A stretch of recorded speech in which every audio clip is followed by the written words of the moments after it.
Hello friends, welcome to CBL's English learning classes. As you are aware, ਤੁਹਾਨੂੰ ਪਤਾ ਹੀ ਹੈ ਇਹ ਸਾਡੀਆਂ ਫ੍ਰੀ ਕਲਾਸਿਸ ਹੈਗੀਆਂ ਪੰਜਾਬ ਪਬਲਿਕ ਸਰਵਿਸ ਕਮਿਸ਼ਨ ਦੇ ਐਸਪੀਰੈਂਟਸ ਵਾਸਤੇ, ਤੁਹਾਡੇ ਲੋਕਾਂ ਵਾਸਤੇ ਜਿਹੜੇ ਤਿਆਰੀ ਕਰਨਾ ਚਾਹੁੰਦੇ ਹੈ। We are there to work as a team ਔਰ ਅਸੀਂ ਦੋਨੋਂ ਮਿਲ ਕੇ ਤੁਸੀਂ ਸਾਰੇ ਬੱਚੇ, ਤੁਸੀਂ ਸਾਰੇ ਜਿਹੜੇ ਪਾਰਟਿਸਿਪੈਂਟਸ हैं, ਐਸਪੀਰੈਂਟਸ हैं, ਜਿਹੜੇ ਕੰਪੀਟੀਸ਼ਨ 'ਚ ਜਾ ਰਹੇ हैं ਔਰ ਅਸੀਂ ਲੋਕ ਮਿਲ ਕੇ ਅਸੀਂ ਇਹਨੂੰ ਸਕਸੈਸ ਬਣਾਵਾਂਗੇ ਕਿ ਤੁਹਾਡੀ ਤਿਆਰੀ ਵਿੱਚ ਕੋਈ ਵੀ ਕਮੀ ਨਾ ਰਹੇ। ਸਾਡੇ ਵੱਲੋਂ ਵੀ ਕੋਈ ਕਮੀ ਨਹੀਂ ਰਹੇਗੀ ਐਂਡ ਵੀ ਐਕਸਪੈਕਟ ਕਿ ਤੁਸੀਂ ਵੀ ਰੈਗੂਲਰਲੀ ਤਿਆਰੀ ਕਰੋ। ਜੋ ਵੀ ਡਾਊਟਸ ਹੈ ਸਾਨੂੰ ਪੁੱਛੋ ਔਰ ਕਲਾਸਿਸ ਦੇ ਨਾਲ ਹੀ ਕਰੋ। ਕੋਈ ਵੀ ਕਲਾਸ ਮਿਸ ਨਾ ਕਰੋ ਕਿ ਜਿਵੇਂ ਬਾਅਦ ਚੋਂ ਦੇਖ ਲਾਂਗੇ ਅਸੀਂ ਤੇ YouTube ਤੋਂ, ਅਸੀਂ ਉਸ ਤਰ੍ਹਾਂ ਨਹੀਂ ਕਰਨਾ। And I'm going to do the English section of your CSAT examination. Now, CSAT is Civil Services Aptitude Test. Aptitude means ਕੀ ਮਤਲਬ ਹੈ ਦੱਸੋ ਐਪਟੀਟਿਊਡ ਦਾ? ਐਪਟੀਟਿਊਡ ਮੀਨਸ ਤੁਹਾਡੇ ਨੈਚੁਰਲ ਕੌਸ਼ਲ, ਯੋਗਤਾ, ਇਹ ਤੁਹਾਡੀ ਕੀ ਅਬਿਲਿਟੀ ਹੈ। ਖਾਲੀ ਸਬਜੈਕਟ ਦੀ ਨੌਲੇਜ ਪੂਰੀ ਨਹੀਂ ਹੁੰਦੀ।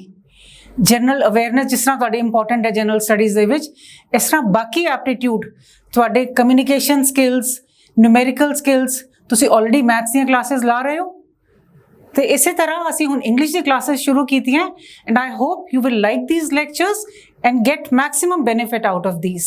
ਅਸੀਂ ਥੋੜਾ ਜਿਹਾ ਬੈਕਗਰਾਉਂਡ ਦੇਖ ਲੈਂਦੇ ਹਾਂ, ਸਿਲੇਬਸ ਦੇਖ ਲੈਂਦੇ ਹਾਂ ਕੀ ਹੈਗਾ CSAT ਦੇ ਵਿੱਚ ਇੰਗਲਿਸ਼ ਦਾ। ਇਹ ਸਾਨੂੰ ਪਤਾ ਹੀ ਹੈ। Paper 1 is general studies, number of questions 100 and total marks is 200. And for CSAT examination, number of questions 80, each carries 2.5 marks and total marks 200. English ਦੇ ਵਿੱਚ ਜੋ ਸਿਲੇਬਸ ਦਿੱਤਾ ਹੋਇਆ ਉਹਨਾਂ ਨੇ ਤੁਹਾਨੂੰ, ਜੋ ਨੋਟੀਫਿਕੇਸ਼ਨ ਵਿੱਚ ਹੈ, that is reading comprehension, Punjabi and English language comprehension, antonyms and synonyms, grammar and sentence formation. ਹੁਣ ਰੀਡਿੰਗ ਕੰਪਰੀਹੈਂਸ਼ਨ ਕੀ ਹੈ? ਰੀਡਿੰਗ ਕੰਪਰੀਹੈਂਸ਼ਨ ਮਤਲਬ ਕਿ ਸਾਨੂੰ ਕੋਈ ਪੈਸੇਜ ਦਿੱਤਾ ਹੋਇਆ ਹੈ, ਅਸੀਂ ਉਹਨੂੰ ਪੜ੍ਹ ਕੇ ਸਮਝਣਾ ਹੈ ਕਿ ਉਹਦੇ ਵਿੱਚ ਕੀ ਲਿਖਿਆ ਹੈ ਔਰ ਉਹਦੇ ਬੇਸਿਸ ਤੇ ਕੁਐਸਚਨਸ ਆਨਸਰ ਕਰਨੇ ਹੈ। We don't have to memorize the passage. ਇਹਨਾਂ ਲੰਬਾ ਜਿਹਾ ਪੈਸੇਜ ਵੇਖ ਕੇ ਅਸੀਂ ਘਬਰਾਣਾ ਨਹੀਂ ਹੈ। ਅਸੀਂ ਦੇਖਣਾ ਹੈ ਕਿ ਉਹਦੇ ਚੋਂ ਕੀ ਪੁੱਛਿਆ ਹੈ ਉਸ ਪੈਸੇਜ ਦੇ ਬੇਸਿਸ ਤੇ। ਇੰਗਲਿਸ਼ ਦਾ ਵੱਖਰਾ ਹੈ, ਮੈਂ ਇੰਗਲਿਸ਼ ਸੈਕਸ਼ਨ ਕਰਾਵਾਂਗੀ ਤੁਹਾਨੂੰ। ਐਂਟੋਨਿਮਸ, ਸਿਨੋਨਿਮਸ ਮਤਲਬ opposites and similar words, they could be based on the passage which is given ਜਾਂ ਅਲੱਗ ਤੋਂ ਵੀ ਪੁੱਛ ਸਕਦੇ हैं। Grammar and sentence formation, general कोई स्पेलिंग ਦੀ ਮਿਸਟੇਕ ਹੋ ਸਕਦੀ ਹੈ, ਕੋਈ ਗ੍ਰਾਮੈਟਿਕਲ ਐਰਰ ਹੋ ਸਕਦੀ ਹੈ, ਇਹ ਸਭ ਆਣਾ ਹੈ ਸਾਨੂੰ ਇੰਗਲਿਸ਼ ਵਿੱਚ। ਇੰਗਲਿਸ਼ ਦਾ ਸੈਕਸ਼ਨ ਹੈ ਜਿਹੜਾ ਸਿਵਲ ਸਰਵਿਸਿਜ਼ ਐਪਟੀਟਿਊਡ ਟੈਸਟ ਦੇ ਪੇਪਰ ਦਾ। ਪਰ ਕਿਉਂਕਿ ਇਹ ਬੜਾ ਬ੍ਰੌਡ ਜਿਹਾ ਹੈਗਾ syllabus, you cannot pin point ਕਿ ਇਹਦੇ ਵਿੱਚੋਂ ਆਣਾ ਹੈ ਜਾਂ ਇੰਨਾ ਆਣਾ ਹੈ।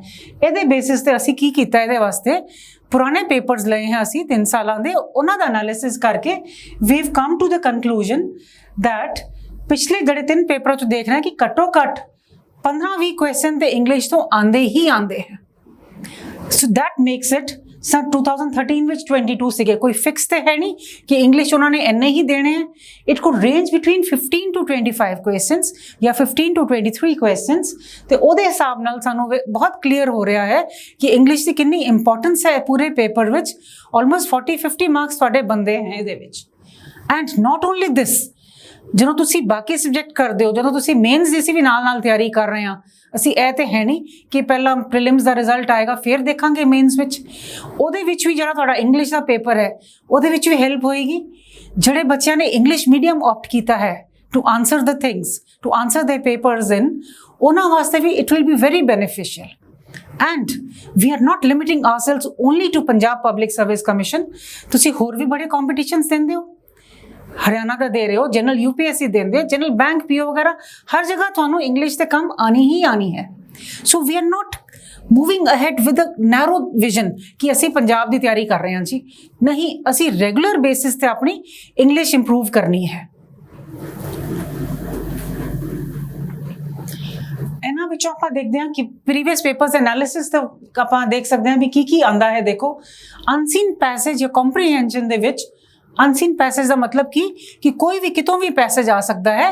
ਵੀ ਆਰ ਨਾਟ ਅਵੇਅਰ ਕਿ ਕਿੱਥੋਂ ਆਏਗਾ, ਕੀ ਆਏਗਾ, ਠੀਕ ਹੈ। ਉਹਦੀ ਕੰਪਰੀਹੈਂਸ਼ਨ ਹੈ, ਉਹਦੇ ਬੇਸਿਸ ਜਿਹੜੇ ਕੁਐਸਚਨਸ ਹੈ ਉਹਨਾਂ ਤੇ ਬੇਸਿਸ ਤੇ ਇੰਨੇ ਕੁਐਸਚਨਸ ਆਉਂਦੇ हैं, ਮਿਨੀਮਮ 10, ਮਿਨੀਮਮ 15 ਵੀ ਆ ਸਕਦੇ। उस तो बाद करेक्ट इनकरेक्ट यूजेज है, सिनोनिम्स एंटोनिम्स हैं। 2018 ਵਿੱਚ 3 क्वेश्चन आए हुए हैं, 15 ਵਿੱਚ 5 आए ਸੀਗੇ, 2013 ਵਿੱਚ 6 क्वेश्चन आए सी। Fill in the missing words, मतलब कोई सेंटेंस दिता है पर एक वर्ड तो बिना ਉਹਦੀ सेंस नहीं बन रही, तो ਆਪਾਂ ਉਹਨੂੰ ਫਿਲ ਕਰਨਾ ਹੈ। ਤੇ ਇਹਨਾਂ ਤੋਂ ਐਨਾਲਿਸਿਸ ਤੋਂ ਸਾਨੂੰ ਪਤਾ ਚੱਲਦਾ ਹੈ ਕਿ ਅਸੀਂ ਕਿਸ ਤਰ੍ਹਾਂ ਤਿਆਰੀ ਕਰਨੀ ਹੈ। When we are reading anything on what all things should we focus, ਉਹ ਸਾਡਾ ਮਤਲਬ ਹੈ ਐਨਾਲਿਸਿਸ ਕਰਨ ਦਾ। ਠੀਕ ਹੈ ਜੀ, ਤਾਂ ਹੁਣ ਅਸੀਂ ਅੱਗੇ ਚੱਲਾਂਗੇ, ਆਪਣੀ ਪ੍ਰੈਪਰੇਸ਼ਨ ਸ਼ੁਰੂ ਕਰਦੇ ਹਾਂ ਅਸੀਂ ਅੱਜ ਤੋਂ ਹੀ। ਮੈਂ ਤੁਹਾਨੂੰ ਕੁਝ ਟੈਕਨੀਕਸ ਦੱਸਣਾ ਚਾਹਾਂਗੀ how to go about these reading passages. When we read a passage, we are not supposed to memorize it. ਅਸੀਂ ਯਾਦ ਨਹੀਂ ਕਰਨ ਦੀ ਕੋਸ਼ਿਸ਼ ਕਰਨੀ, ਅਸੀਂ ਜਿਸ ਜਨਰਲੀ ਧਿਆਨ ਨਾਲ ਪੜ੍ਹਨਾ ਉਹਨੂੰ ਕਿ ਇਹ ਪੈਸੇਜ ਕਿਸ ਬਾਰੇ ਹੈ। ਤਾਂ ਅਸੀਂ ਨਾਰਮਲੀ ਕੀ ਹੁੰਦਾ, ਬੱਚੇ ਨਾਲ ਲੰਬਾ ਪੈਸੇਜ ਦੇਖ ਕੇ ਪਹਿਲਾਂ ਹੀ ਘਬਰਾ ਜਾਂਦੇ हैं ਕਿ ਉਹ ਹੈ ਤੇ ਬਹੁਤ ਵੱਡਾ ਪੈਸੇਜ ਹੈ ਜਾਂ ਬੜੇ ਡਿਫਿਕਲਟ ਵਰਡਸ ਹੈ। मे बी वो डिफिकल्ट वर्ड्स का कोई कम ही ना हो, कोई क्वेश्चन पूछा ही ना हो उन्होंने तो आप सिंपली थोरली रीड करना है पैसेज। जी चीज़ इंपॉर्टेंट लगती है we can mark it there only, so that when we are at the questions उदों सानू लभना ना पवे आंसर अपना। ठीक है, एंड फर्स्ट थिंग इज कि व्हेन ਅਸੀਂ ਤੇ ਇੱਥੇ ਪਹਿਲਾਂ ਪੈਸੇਜ ਹੀ ਪੜਾਵਾਂਗੇ because my aim is to go with the words also, difficult words ਵੀ ਕਰਾਈਏ। ਜਦੋਂ ਤੁਹਾਨੂੰ ਪੇਪਰ ਮਿਲੇਗਾ ਤੁਸੀਂ ਲੋਕਾਂ ਨੇ ਪਹਿਲਾਂ ਇੱਕ ਨਜ਼ਰ ਜਾਂ ਇੱਕ ਗਲਾਂਸ, ਜਿਸ ਤਰ੍ਹਾਂ ਆਪਾਂ ਕਹਿੰਦੇ ਆ, you have to glance through the questions first. ਜਦੋਂ ਆਪਾਂ ਕੁਐਸਚਨਸ ਦੇਖਦੇ ਆ ਸਾਨੂੰ ਆਈਡੀਆ ਲੱਗ ਜਾਂਦਾ ਹੈ ਵੀ ਕਿਹੋ ਜਿਹੇ ਕੁਐਸਚਨ ਹੈ, ਤੇ ਜਦੋਂ ਅਸੀਂ ਪੈਸੇਜ ਪੜ੍ਹਦੇ ਆ ਤਾਂ ਸਾਡੇ ਧਿਆਨ ਉਸੇ ਗੱਲ ਤੇ ਜਾਂਦਾ ਹੈ ਵੀ ਇਸ ਤਰ੍ਹਾਂ ਦੇ ਕੁਐਸਚਨ ਆਣੇ ਇਹਦੇ ਚੋਂ, ਅਸੀਂ ਉਸ ਤਰ੍ਹਾਂ ਪੜ੍ਹੀਏ, ਉਸ ਨਜ਼ਰ ਨਾਲ ਪੜ੍ਹੀਏ। ठीक है, तो यह गल बड़ी इंपॉर्टेंट है कि आप याद नहीं करना पैसेज, असी सिर्फ पढ़ के समझना है कि ਇਹਦਾ ਕੀ मतलब है, क्यों किया जा रहा है, क्यों ये गल्लां कीतियां जा रही हैं।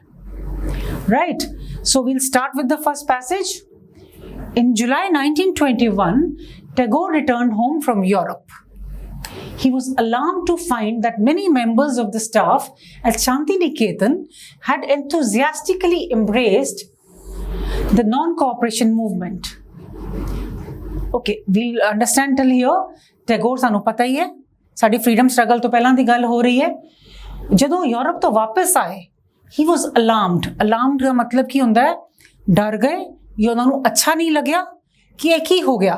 I got alarmed at the sound, कि मैनू बड़ा डर जा गई जिन्होंने मैनू आवाज़ सुनाई दी। ठीक है, तो it's a simple word, simple meaning इहदा हैगा फ्राइटेंड या स्कैर्ड, डर जाना। Many members of the staff at Shantiniketan, Shantiniketan सानू पता उन्हां दी यूनिवर्सिटी सीगी, had enthusiastically मतलब बड़े शौक नाल, बड़ी eagerness नाल embraced the non-cooperation movement. Embraced मतलब normal इहदा meaning है गले लगाना। I embraced my sister when I met her. Right, इत्थे मतलब embrace दा है adopted या started या ओहदे विच जुट गए non-cooperation movement which, thus giving themselves up to narrow nationalist ideas that were already out of date. ਹੁਣ ਇਹਦੇ ਵਿੱਚ ਇਹਨਾਂ ਦਾ ਕੀ ਐਨਾਲਿਸਿਸ ਹੈ ਟੈਗੋਰ ਜੀ ਦਾ ਕਿ ਇਹ ਜਿਹੜਾ ਨੈਸ਼ਨਲਿਜ਼ਮ ਹੈ that is narrow मतलब ਬੜੀ ਛੋਟੀ ਜੀ ਸੋਚ ਹੈ ਇਹਨਾਂ ਦੀ। ਅਸੀਂ ਇਹ ਹੋਰ ਡਿਟੇਲਸ ਪੜਾਂਗੇ ਬਾਅਦ ਚੋਂ, ਖਾਲੀ ਵਰਡਸ ਮਾਰਕ ਕਰ ਰਹੇ ਜਿਹੜੇ ਸਾਨੂੰ ਥੋੜੇ ਡਿਫਰੈਂਟ ਔਰ ਡਿਫਿਕਲਟ ਲੱਗ ਰਹੇ। And out of date means ਪੁਰਾਣਾ ਹੋ ਗਿਆ। ਕੋਈ ਚੀਜ਼ ਜਦੋਂ ਪੁਰਾਣੀ ਹੋ ਜਾਂਦੀ ਹੈ ਅਸੀਂ ਕਹਿੰਦੇ ਦਿਸ ਇਜ਼ ਆਊਟਡੇਟਡ, ਅੱਜ ਕੱਲ੍ਹ ਦੇ ਜ਼ਮਾਨੇ ਦੀ ਨਹੀਂ ਹੈ। In the first week of September, Gandhi met Tagore at his family home in Calcutta. They had a long and argumentative conversation about non-cooperation. Here, argumentative conversation मतलब गलबात, बातचीत, and argumentative मतलब बहसबाजी। मतलब दोनों दे विच आर्गूमेंट्स हो रहे सी, बहस हो रही सी, क्योंकि मे बी उन्हां दोनों दी राय नहीं मिल रही सी। एक होर गल मैं तुहानूं कहना चाहांगी, जिस तरह इहो जे पैराग्राफ्स हैगे हैं जिहड़े मे बी साडी हिस्टरी नाल रिलेटेड हैं, इन्हां विच असीं बिल्कुल इंपार्शियल होके पढ़ना है। मे बी गांधी मेरे फेवरेट होण, मे बी मैनूं गांधी जी ना चंगे लगदे होण, असीं अपने जिहड़े व्यूज़ हैं, अपने जिहड़े लाइक्स डिसलाइक्स हैं, we don't have to answer with keeping that in mind. ਸਾਡੇ ਪਰਸਨਲ ਬਾਇਸਿਸ ਇਹਦੇ ਵਿੱਚ ਨਹੀਂ ਆਣੇ ਚਾਹੀਦੇ, ਸਾਡੇ ਮੋਰਲਸ ਇਹਦੇ ਵਿੱਚ ਨਹੀਂ ਆਣੇ ਚਾਹੀਦੇ। ਮੇਬੀ ਇਹਦੇ ਵਿੱਚ ਬਹੁਤ ਹੀ ਗਲਤ ਗੱਲ ਲਿਖੀ ਹੈ, ਪਰ ਜੋ ਇਹਦੇ ਵਿੱਚ ਲਿਖਿਆ ਅਸੀਂ ਉਹਨੂੰ ਹੀ ਫੋਲੋ ਕਰਨਾ ਹੈ। ਅਸੀਂ ਆਪਣੀ ਰਾਏ ਨਹੀਂ ਦੇਣੀ ਵੀ ਇੰਜ ਨਹੀਂ ਹੋਣਾ ਚਾਹੀਦਾ ਸੀ, ਰਵਿੰਦਰਨਾਥ ਟੈਗੋਰ ਨੂੰ ਗੱਲ ਮੰਨ ਲੈਣੀ ਚਾਹੀਦੀ ਸੀ। ਸਾਨੂੰ ਕਿਸੇ ਗੱਲ ਨਾਲ ਕੋਈ ਮਤਲਬ ਨਹੀਂ, ਜੋ ਇਹਦੇ ਵਿੱਚ ਦਿੱਤਾ ਹੈ ਉਹੀਓ ਸੱਚ ਹੈ। ਠੀਕ ਹੈ ਜੀ, ਆਪਾਂ ਉਹਦੇ ਨਾਲ ਹੀ ਚੱਲਣਾ ਵੀ ਇਹਨੂੰ ਇਹੋ ਠੀਕ ਹੈ ਜੋ ਵੀ ਹੋਇਆ। We don't have to pass any judgement, any morals, ਜਾਂ ਕੋਈ ਆਪਾਂ ਸਿੱਖਿਆ ਨਹੀਂ ਦੇਣੀ ਕਿਸੇ ਨੂੰ, ਬਸ ਪੜ੍ਹਨਾ ਹੈ ਤੇ ਉਹਨੂੰ ਕੰਪਰੀਹੈਂਡ ਕਰਨਾ ਹੈ। ਹੁਣ ਤੁਹਾਨੂੰ ਮਤਲਬ ਪਤਾ ਚੱਲਿਆ ਕੰਪਰੀਹੈਂਸ਼ਨ ਦਾ, ਕਿ ਸਮਝਣਾ ਉਹਨੂੰ ਕਿ ਕੀ ਦਿੱਤਾ ਹੋਇਆ। ਲੈਕਚਰ ਨਹੀਂ ਦੇਣਾ ਕਿਸੇ ਨੂੰ, ਸਿੱਖਿਆ ਨਹੀਂ ਦੇਣੀ, ਆਪਣਾ ਬਸ ਕੁਐਸਚਨ ਆਨਸਰ ਕਰਨੇ। C.F. Andrews, who was present, wrote that they had a difference of temperament so wide that it was extremely difficult to arrive at a common intellectual standing. Temperament means nature,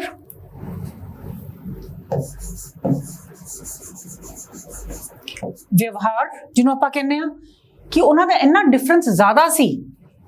ਕਈ ਵਾਰੀ ਹੁੰਦਾ ਥੋੜੀ ਜਿਹੀ ਗੱਲਬਾਤ ਉੱਤੇ ਥੱਲੇ ਹੁੰਦੀ, ਆਪਾਂ ਮਿਲ ਕੇ ਅਸੀਂ ਕਿਸੇ ਉੱਥੇ ਪਹੁੰਚ ਜਾਂਦੇ ਹਾਂ, ਵਾਇਆ ਮੀਡੀਆ ਤੇ ਪਹੁੰਚ ਜਾਂਦੇ ਹਾਂ ਵੀ ਚਲੋ ਥੋੜੀ ਜਿਹੀ ਤੁਸੀਂ ਮੰਨੋ ਮੇਰੀ, ਥੋੜੀ ਜਿਹੀ ਮੈਂ ਮੰਨਾਂ। ਪਰ ਇੱਥੇ C.F. ਐਂਡਰੂਜ਼ ਕੀ ਕਹਿੰਦੇ ਕਿ ਬਹੁਤ ਜ਼ਿਆਦਾ ਡਿਫਰੈਂਸ ਸੀਗਾ ਉਹਨਾਂ ਦੀ ਓਪੀਨੀਅਨ ਵਿੱਚ, and it was not possible to arrive at a common intellectual standing, ਵੀ ਕਿਸੇ ਇੱਕ ਗੱਲ ਤੇ ਪਹੁੰਚ ਹੀ ਨਹੀਂ ਪਾ ਰਹੇ ਸੀ ਉਹ ਦੋਨੋਂ। Though the moral ties of friendship remained entirely unbroken, ਇਹਦੇ ਆਰਗੂਮੈਂਟ ਨਾਲ ਉਹਨਾਂ ਦੀ ਦੋਸਤੀ ਵਿੱਚ ਕੋਈ ਕਮੀ ਨਹੀਂ ਆਈ, ਗਾਂਧੀ ਔਰ ਟੈਗੋਰ ਜੀ ਦੇ ਵਿੱਚ। Tagore later recalled that he had told Gandhi, recalled ਮਤਲਬ ਬਾਅਦ ਚ ਉਹਨਾਂ ਨੇ ਯਾਦ ਕੀਤਾ, ਕਿ ਉਹਨਾਂ ਨੇ ਗਾਂਧੀ ਜੀ ਨੂੰ ਕਿਹਾ ਸੀ, the whole world is suffering today from the cult of a selfish and short-sighted nationalism.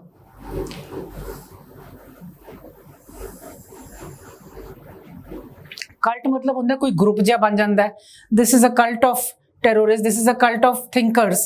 ਕੋਈ ਗਰੁੱਪ ਬਣਾ ਲੈਂਦੇ ਜਿਨ੍ਹਾਂ ਦੀ ਸੇਮ ਥਾਟ ਹੁੰਦਾ, ਥਾਟ ਪ੍ਰੋਸੈਸ ਜਿਹੜਾ ਸੇਮ ਹੁੰਦਾ। ਸ਼ਾਰਟ ਸਾਈਟਡ ਨੈਸ਼ਨਲਿਜ਼ਮ ਮਤਲਬ ਜਿਸ ਤਰ੍ਹਾਂ ਨੇ ਪਹਿਲਾਂ ਯਾਦ ਹੈ ਪਿਛਲੇ ਪੈਸੇਜ ਵਿੱਚ ਵੀ ਕਿਹਾ ਸੀ, ਨੈਰੋ ਨੈਸ਼ਨਲਿਜ਼ਮ, ਕਿ ਤੁਹਾਨੂੰ ਸਿਰਫ ਆਪਣੇ ਦੇਸ਼ ਦੀ ਪਈ ਹੈ। You are not concerned about humanity ਔਰ moving beyond boundaries of your country. ਵੀ ਮੇਰਾ ਦੇਸ਼, ਆਪਣੇ ਦੇਸ਼ ਦਾ ਧਿਆਨ ਕਰੋ, ਮੇਰਾ ਦੇਸ਼ ਆਜ਼ਾਦ ਹੋ ਜਾਏ, ਬਾਕੀ ਭਾਵੇਂ ਸਭ ਤੋਂ ਪਿੱਛੇ ਰਹਿ ਜਾਈਏ, ਬਾਕੀਆਂ ਨਾਲ ਸਾਨੂੰ ਕੋਈ ਮਤਲਬ ਨਹੀਂ। That is called narrow nationalism. ਜਾਂ ਸ਼ਾਰਟ ਸਾਈਟਡ ਦਾ ਮਤਲਬ ਕੀ ਹੈ? This is a very common word. Short sighted ਮਤਲਬ ਜਦੋਂ ਅਸੀਂ ਇਮੀਡੀਏਟ ਬੈਨੀਫਿਟ ਦੇਖਦੇ ਹਾਂ, ਅੱਗੇ ਦੀ ਚੀਜ਼ਾਂ ਅਸੀਂ ਨਹੀਂ ਦੇਖਦੇ, ਸਾਡਾ ਅੱਗੇ ਵੱਲ ਧਿਆਨ ਨਹੀਂ ਜਾਂਦਾ ਵੀ ਸਾਡੀ ਲੌਂਗ ਰੀਚਿੰਗ ਕੀ ਹੋਣਾ ਚਾਹੀਦਾ। ਹੁਣ ਆਪਾਂ ਜਿਸ ਤਰ੍ਹਾਂ ਸ਼ਾਰਟ ਸਾਈਟਡ ਕਿਸ ਤਰ੍ਹਾਂ ਹੋ ਸਕਦੇ ਹਾਂ, ਆਪਾਂ ਖਾਲੀ ਪ੍ਰੀਲਿਮਸ ਦੀ ਤਿਆਰੀ ਕਰਨੀ ਹੈ, ਬਸ ਇਹ ਹੋ ਜਾਵੇ ਫਿਰ ਠੀਕ ਹੈ, ਫਿਰ ਦੇਖਾਂਗੇ ਕੀ ਕਰਨਾ ਅੱਗੇ। That is a short sighted approach. ਅਸੀਂ ਮੇਨਸ ਵੀ ਕਲੀਅਰ ਕਰਨੇ, ਆਪਾਂ ਇੰਟਰਵਿਊ ਵੀ ਕਲੀਅਰ ਕਰਨੀ ਹੈ। That has to be a far sighted approach right at the beginning, right. India has all down her history offered hospitality to the invader of whatever nation. Hospitality ਦਾ ਕੀ ਮਤਲਬ ਹੈ? ਆਓ ਭਗਤ, welcome.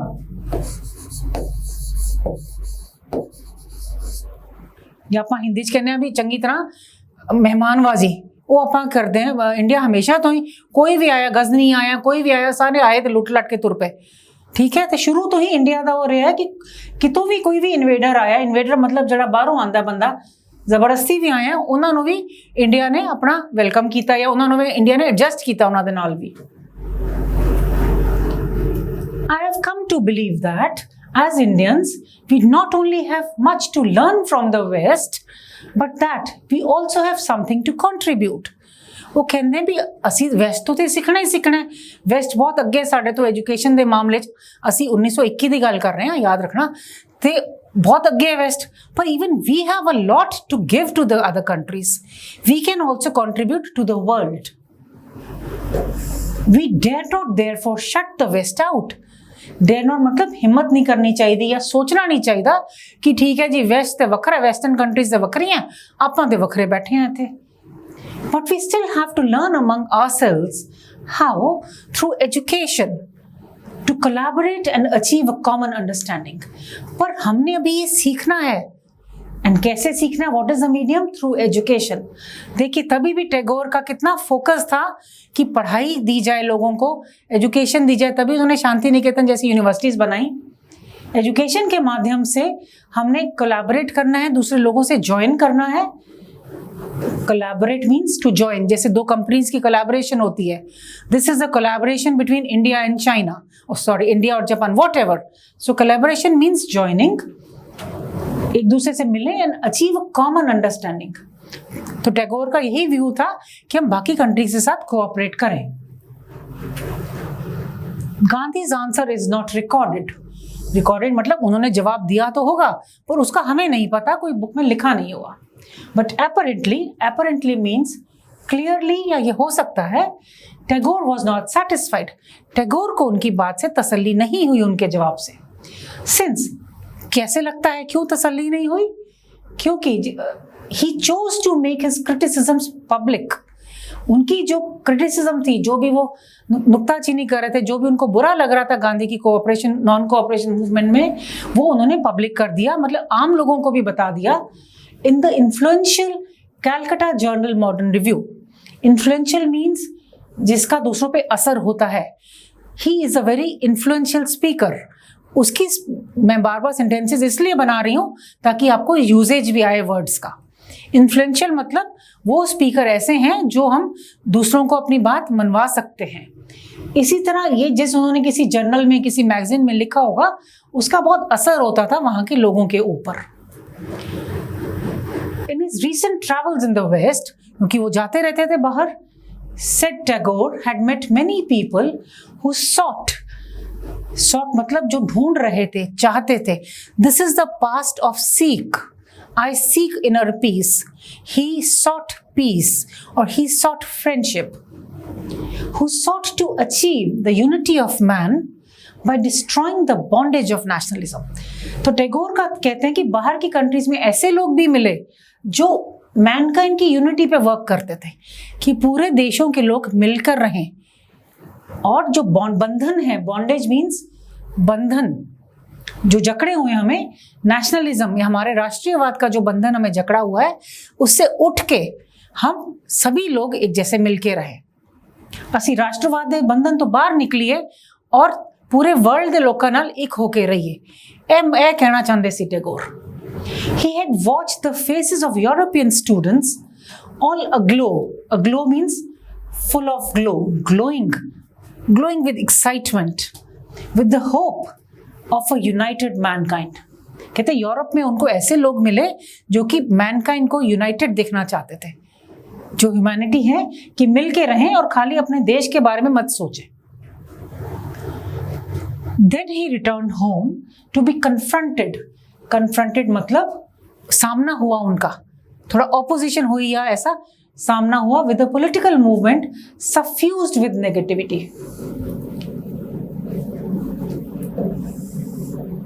ये पहले की बात कर रहे हैं जब वो गांधी से डायलॉग किया था, उससे पहले की कि वो यूरोप गए थे, वहां लोग तो बड़े यूनाइटेड की बात कर रहे थे, कि यूनाइटेड वर्ल्ड की बात कर रहे थे, और यहाँ आए तो उनका सामना क्या होता है, उनको क्या देखना पड़ता है। एक पॉलिटिकल मूवमेंट चल रही है, non cooperation movement, which is full of, suffuse मतलब भरी हुई, स्प्रेड ओवर विद नेगेटिविटी। उनको बड़ी नेगेटिव या नकारात्मकता लग रही थी उसमें, कि ये तो बस खाली ब्रिटिश को अपोज ही करे जा रहे हैं।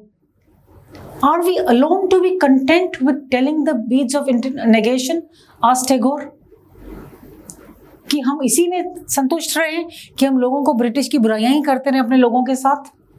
Harping on others faults, harping means उसकी वही बुराई ही करते रहना, बार बार लोगों को बताना उसके बारे में। And proceeding with the erection of Swaraj, erection of Swaraj मतलब स्वराज को खड़ा करना, अपना स्वयं अपने राज्य की बात हो रही थी, स्वराज चाह रहे थे उस समय गांधी जी कि हम स्वराज तो खड़ा कर दें अपना राज, on a foundation of quarrelsomeness। क्या हम खाली इसी से संतुष्ट हो जाए? Content mean satisfied.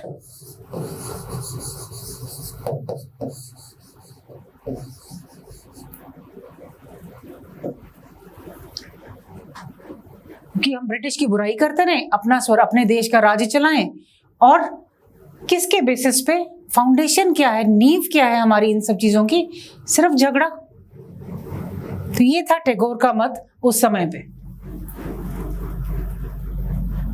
Gandhi responded immediately, Gandhi ji ने इमीडिएटली जवाब दिया। डिफेंडिंग मतलब अपनी नॉन कोऑपरेशन मूवमेंट की सफाई देते हुए कि नहीं वो ठीक है, as a refusal to cooperate with the English administrators on their own terms. Gandhi ji का ये कहना था कि हम इंग्लिश एडमिनिस्ट्रेशन से उनके हिसाब से नहीं चल सकते हैं, जो वो कहेंगे वही पूरा देश नहीं करेगा, हम अपनी टर्म्स पे उनके साथ कोऑपरेट करेंगे या जो भी हम करना चाहेंगे। We say to them, come and cooperate with us on our terms and it will be well for us, for you and the world. Gandhi ji ने कहा कि हम ये रिफ्यूजल है, नॉन कोऑपरेशन मूवमेंट का ये मतलब है कि आपकी टर्म्स पे कोऑपरेट नहीं करेंगे, ठीक है, आप कुछ हमारी बातें सुनिए, फिर हम मिलके चलेंगे, जो हमारे लिए भी अच्छा होगा और आपके लिए भी अच्छा होगा। A drowning man cannot save others. कि इसमें मुहावरा है, कहावत है इसमें कि जो इंसान खुद ही डूब रहा है वो दूसरे किसी को क्या बचाएगा। In order to be fit to save others, we must try to save ourselves.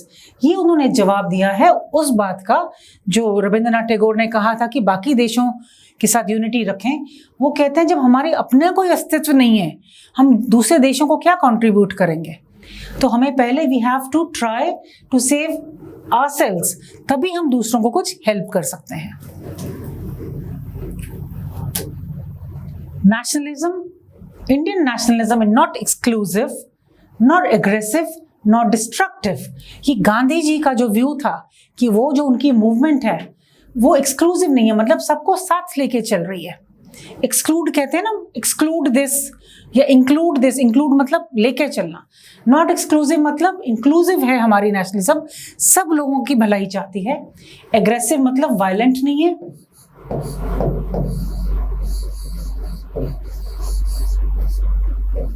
It's not violent, हम तो खाली कह रहे हैं कि हम आपकी बातें नहीं मानेंगे, हम लड़ाई तो नहीं कर रहे और ना ही हम किसी का नुकसान कर रहे हैं। कोई तोड़फोड़ नहीं थी शुरू में जब नॉन कोऑपरेशन मूवमेंट हुई थी, हमने पढ़ाई है हिस्ट्री में। It is health giving, religious and therefore humanitarian, मतलब लोगों की अच्छाई के लिए है। रिलीजियस भी चलो ठीक है, भी सबको ले रहे हैं साथ, सारे धर्म के लोग साथ हैं इसमें। और ह्यूमैनिटेरियन मतलब ह्यूमैनिटी से काम कर रहे हैं हम, लोगों की ह्यूमैनिटी की भलाई के लिए। India must learn to live before she can aspire to die for humanity.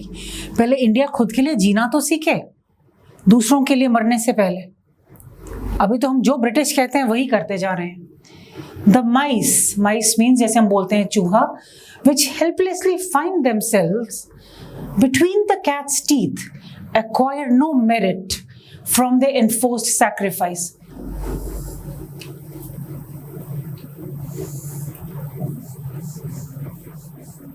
Acquire मतलब get, merit here means praise, तारीफ। तो वो क्या कहना चाह रहे हैं कि जो चूहे जो बिल्ली के मुंह में फंसे ही हुए हैं उनको कोई तारीफ तो कर नहीं रहा कि बेचारों ने बड़ी सैक्रिफाइस की, मतलब वो तो अपना असहाय थे ही, उन्होंने कोई कोशिश भी नहीं करी छूटने की। तो ऐसे लोग जो बस ब्रिटिश के पंजों में फंसे हुए हैं, उनकी क्या तारीफ, किस तारीफ के काबिल हैं वो, किसी तारीफ के योग्य नहीं है वो। एनफोर्स्ड सैक्रिफाइस, वो कोई सैक्रिफाइस नहीं है, बलिदान नहीं है, ठीक है। वो चूहे कोई बलिदान नहीं दे रहे हैं कि हम अपना बिल्ली हमें खा ले तो कुछ हम अचीव कर लेंगे। एनफोर्स मतलब उनको तो बिल्ली ने पकड़ लिया, बाय चांस वो फंस गए, तो अब वो अपना मर्सी ले रहे हैं या वो एक्सपेक्ट कर रहे हैं कि हमारी कोई तारीफ करेगा कि हमने बहुत बड़ा बलिदान दिया। ऐसा नहीं है। बिकॉज, क्यों ऐसा बोल रहे हैं? बिकॉज दे आर हेल्पलेस, उनके हाथ में कुछ है ही नहीं। बिल्ली ने झपट लिया उनको तो वो खत्म, उन्होंने कोई फाइट नहीं किया, कुछ करा नहीं। तो उन्होंने खाली एग्जाम्पल देके ये कहना चाह रहे थे गांधी जी कि हम ऐसे चूहे नहीं बनना चाह रहे कि जो ब्रिटिश करता है मानते जाएं और अपना हम कुछ भी फाइट ना करें या अपना कुछ हम आगे व्यू पॉइंट ना रखें। ठीक है, हमने पढ़ लिया पूरा पैसेज, आई होप समझ आया हो। हम बाद में बीच में फिर भी क्वेश्चंस के बीच में भी we can go back to that. What did Tagore initially make of the non cooperation movement? Initially मतलब पहले टैगोर को क्या उनको लगा था जो नॉन कोऑपरेशन मूवमेंट थी? मेक मतलब व्यू क्या था उनका, मेक ऑफ। हम सारी ऑप्शंस पढ़ेंगे और उनके मतलब समझेंगे। The movement was based on refreshing ideas that ought to be embraced. Refreshing means new. Embraced means हमने पहले भी वर्ड आया था adopted.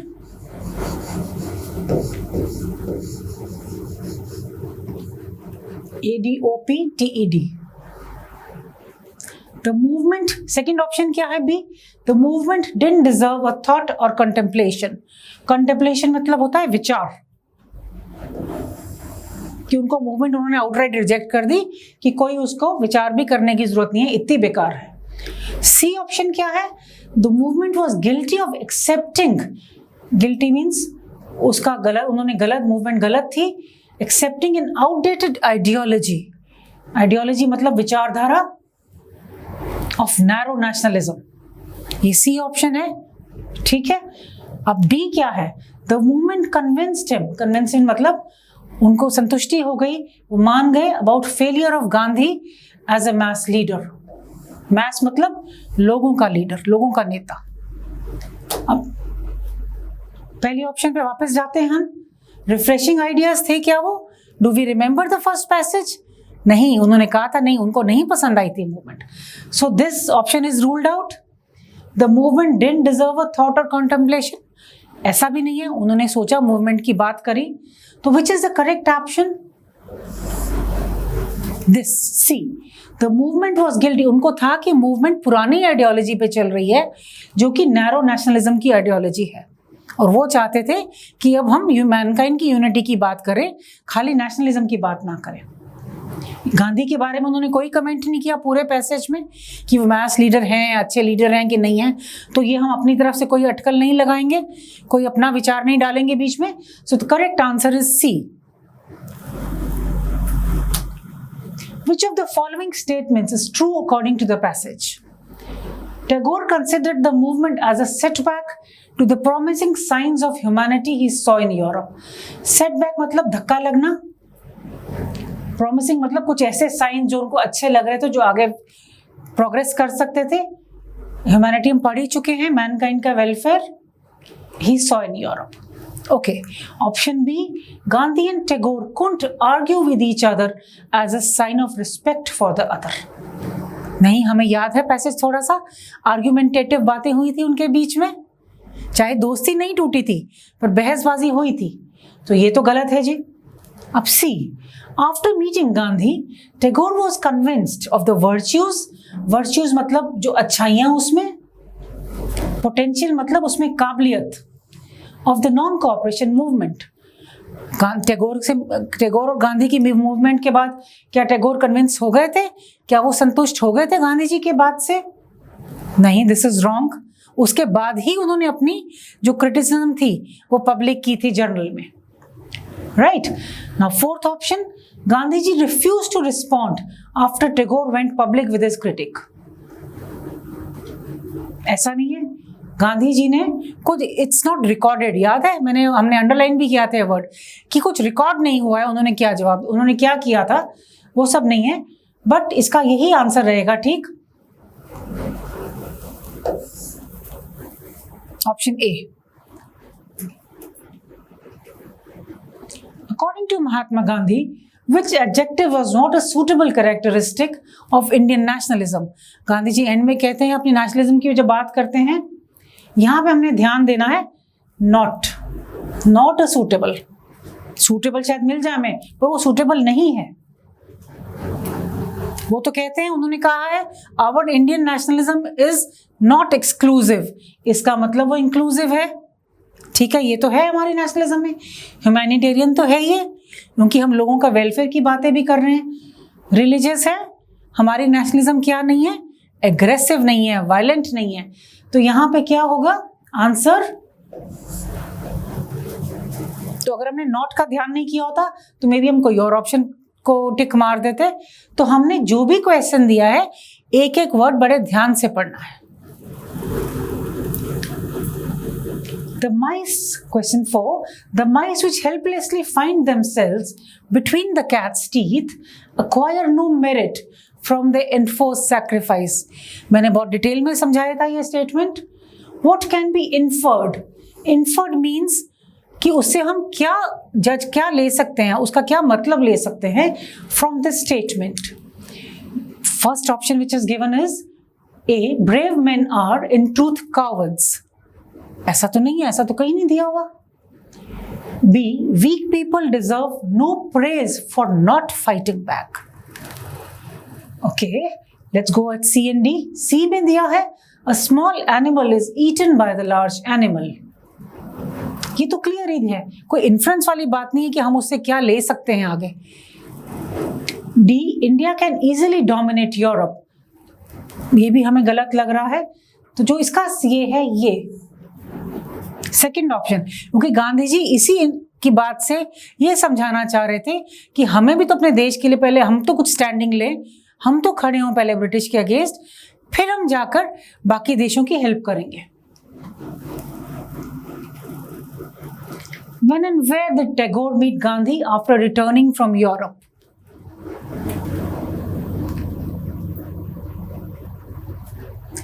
ये हमें याद देखना पड़ेगा वापस पैसेज पे जाके.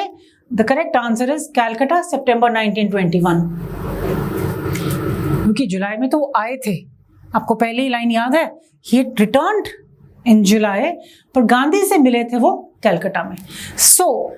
इन क्वेश्चंस और आंसर्स के बेसिस पे मैं एक बार फिर से कहना चाहूंगी आप लोगों से कि we have to read each and every word of the question which is given and the answer also.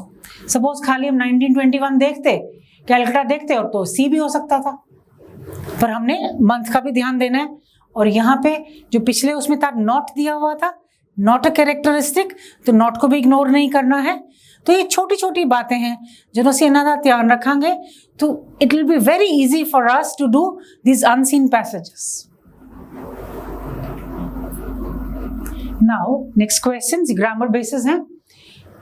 Question numbers 11 and 12 contain sentences with one word missing. Choose the correct alternative from the options that follow. Question 11. You can do litigation cases, but you also have to do the corporate dash. Litigation ये तो कोई बात हो रही है. Litigation मतलब जो लड़ाई झगड़े वाले केसेस होते हैं. And corporate मतलब बिजनेस हाउसेज या फैक्ट्री से रिलेटेड. यहाँ पर करेक्ट ऑप्शन है कॉर्पोरेट 1. नहीं ठीक बैठ रहा, कॉर्पोरेट 2 भी कर सकते हैं. करेक्ट आंसर इज सी, क्योंकि केसेस है तो यहाँ पे वंस आएगा, दोनों प्लूरल है. You can do litigation cases but you also have to do the corporate once.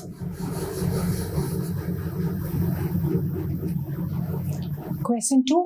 Don't entrust me dash these many responsibilities. Entrust का मतलब होता है कि मेरे पे मत सौंपिए, मेरे पे मत डालिए. जैसे ट्रस्ट होता है, हम किसी को ट्रस्ट करते हैं तो उस पर हम कुछ रिस्पॉन्सिबिलिटी, कुछ कार्यभार डाल सकते हैं. तो वो कहते हैं, अब इसके ऊपर हम देखेंगे, इंट्रस्ट के साथ फिक्स्ड है कि ये विद ही प्रपोजिशन आता है. Don't interest me with these many responsibilities. Preposition ऐसी चीज है जो कि जैसे फिक्स्ड ही रहती है.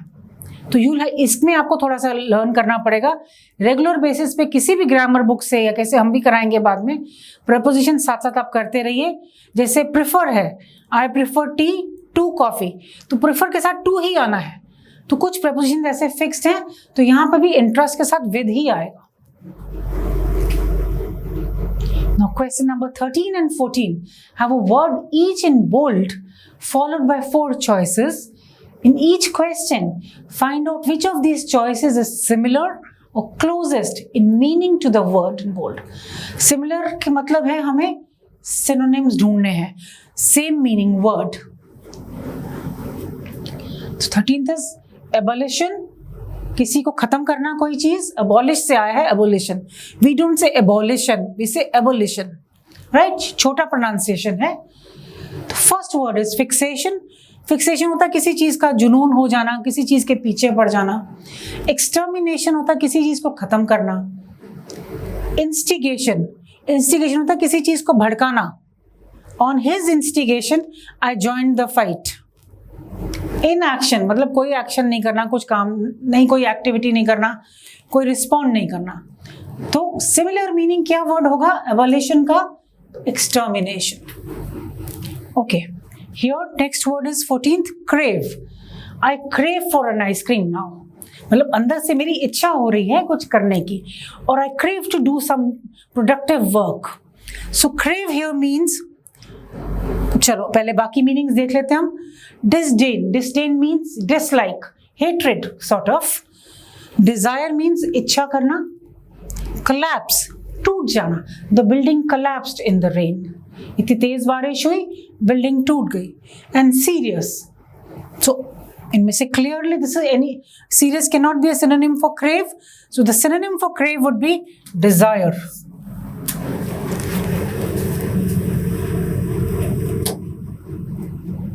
Okay, question number 15 has a word in bold followed by 4 choices.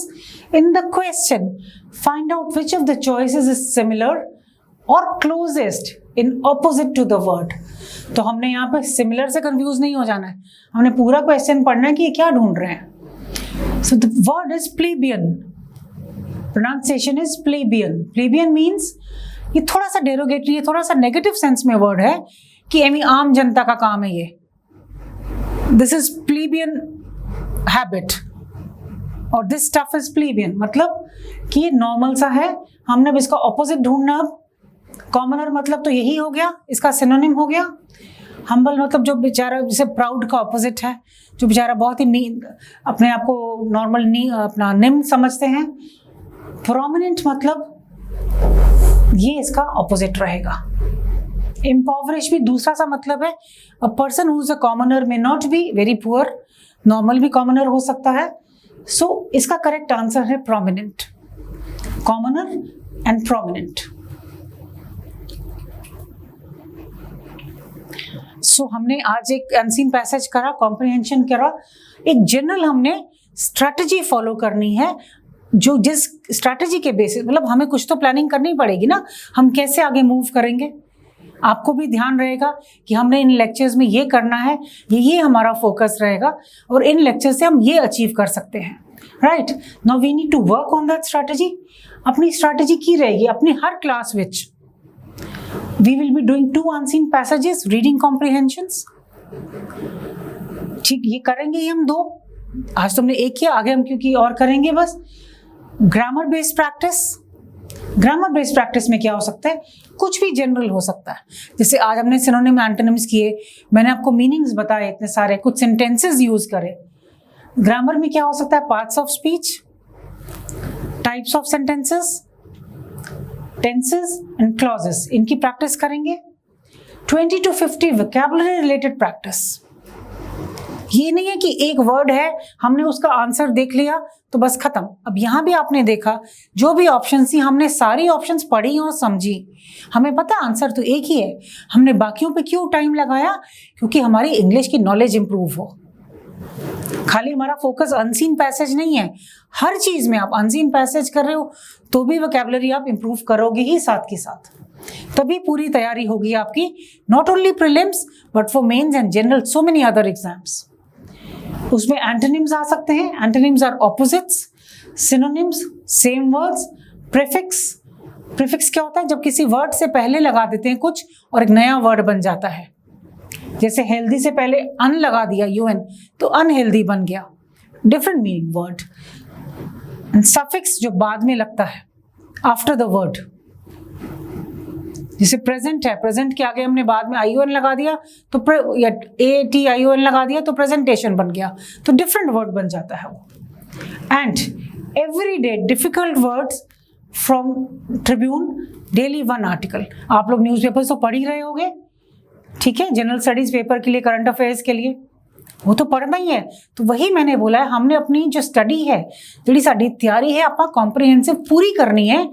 एने कि बस असा जो इंग्लिश पढ़ रहे हैं तैयों इंग्लिश पढ़नी है ना, जो असीं न्यूज़पेपर विच भी चाहे करंट अफेयर्स की तैयारी कर रहे हैं नाल असीं अपना इंग्लिश भी कर सकते हैं, because English is such a subject, या कोई भी लैंग्वेज है, it can not be limited to a book.